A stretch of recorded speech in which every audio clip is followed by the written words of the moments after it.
Premier TV a Captain Smart wonu oda nanim pefe e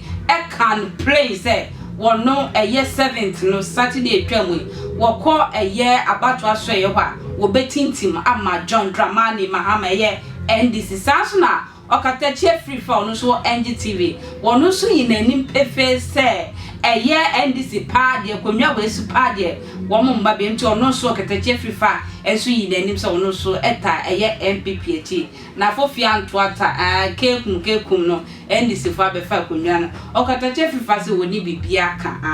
Nyankopon na di nkonim ti wo de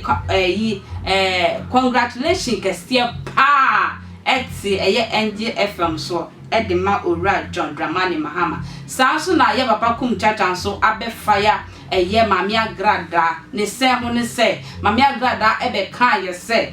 ye NDC for betre konwa so pa dia na chese Nyankopon from no agrada nti konwa no de MPP for na eba betena so wo sofo bi obeka se NDC be ni wo boa enti se ye NDC for mi ni obesa ko enso ne so akofa ne bodua no kum chacha se wono ankosa be wo watiko na odi wakosi eye wahwe yo me enti prophet kum chacha na de ono awrade yi di kire me no me gina ha e ka kire Ghana fo nyina se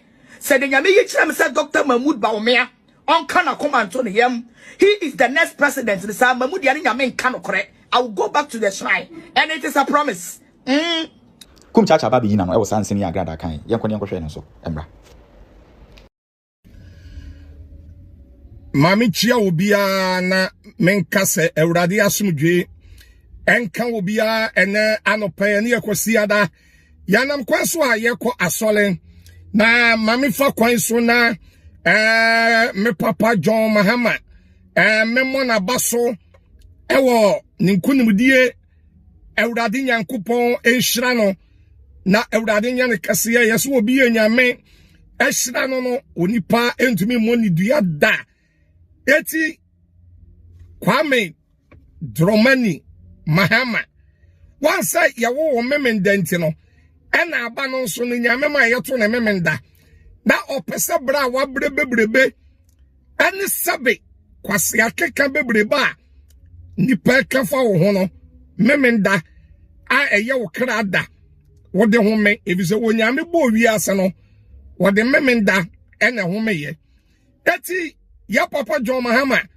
babia wo bia wa wo ba osofu kum chacha michiawo wona wo yele papa bi Awurade asomdwe nkamo ana me maami yisi ebra ne ko yana ya announcement ne ntam why yana ya announcement ne ntam na ebra no ekododo no delay bia yesraw no delay bia ya announcement ne ntam ana afei ana me wo hosa tama na aba no bobo so ne ade da eni probably 5 afra me osofu kum chacha tama ya bato aba no na wonam radio social media ni TV so say John Mahama anwini a ya mehye wasole dan eti prepare wo ho enna ne na nsa course pa and me see no problem ma prepare me ho nanso osofu kum chacha me wogidie say de Awurade afa me mu aka no ena babam eti me ma so dan muntu me hye no ampa John Mahama won walidie okọ eti de to so biem edifo ne asofo na amuhye nkom na amam okonfo agrada wanya misko ewo prophet kum chacha ho wana wo se sa ye papa Bawumia sa wa mama medi president ya wo bejai wasofu dwuma na wo se wo ye no na wakọ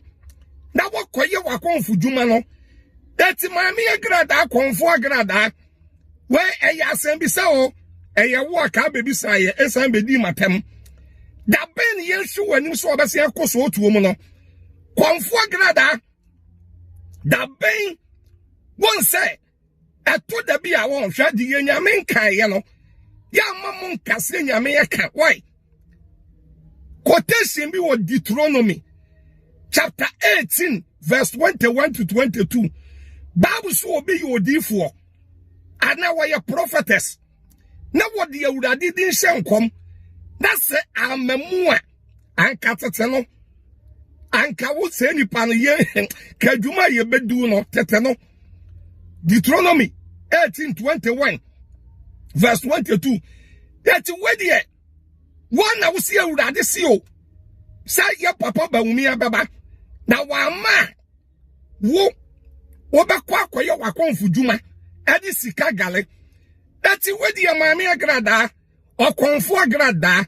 sofukum chacha mi bisa da be na be koso otu mo no pacho because baby awaso da ni sie kura no ya de ye filling station ebe ye kama e wo filling station ni ye huru cars wo ho e ye good e ye da be na be ko one wasebo and I can Bible no Ecclesiastes chapter 5 verse number 4 Bible say we see Nyankopon bo a mentwentwen ne ma yase every say oni nkwasiafo ho akomapa that de wo de wano ese bo no ya na wodi so pepepe eti konfo agrada ya sembisa da osofukum chacha mi bisa o one say we ase no me see de nyame yira no at say John Mahama ye money dia transem fi anin some tantan a konfo agrada be kekaye anin some tantan a afia swasinega ebe kekaye but sha Numbers 23 verse number 8 Bible say be ye den obi enyame ndome no na onipa no me ye beka no na ebe ye den ena obi onyame mo onidua no onipa du abo beka no me kasa na me nguti fifure sa that is a moja ni ye adwuma once enne MPP party no once ewiase from ante woda na to me ye ni nkaso once enne moko opposition once enne moko opposition because that be na me kasa MPP party na da wono once yenya ni ye kasa na eboa se be ye den obi enyame ndome no na onipa no me ye beka no na ebe ye den ena obi onyame mo onidua no onipa du abo beka no me kasa na me nguti fifure sa that is a moja ni ye adwuma once enne MPP party no once ewiase from ante woda na to me ye ni nkaso once enne moko opposition once enne moko opposition because that be na me kasa MPP party na da wono once yenya ni ye kasa na eboa NDC no anyansafo ne doso ana wonwa na kasa ma MPP no enkwasiafo ne doso hey dana samwa se waya kwasia ba waye ne nanse ntontom dana samwa hey Nicholas Omani ye champo what the semina asra man ho yenyenyen se preko ama ne ho bon atise fun hu nsuo eno de ne nam ho kwasia ba ko ese afra na aboronye sa aboronye wei dan obedi di matam di me ma me yatam wase wo ye original chairman awurade Yesu once original chairman no wan fani ni budi amwo MP fo na e one side wo nyina lusu wo nyina lusu yes this ya mama agrada me hu say Sunday yanso won na asore ma ekita NDC flags jubilating woman we kra wo ye hwan message say do comment me ba like attention TV ma kra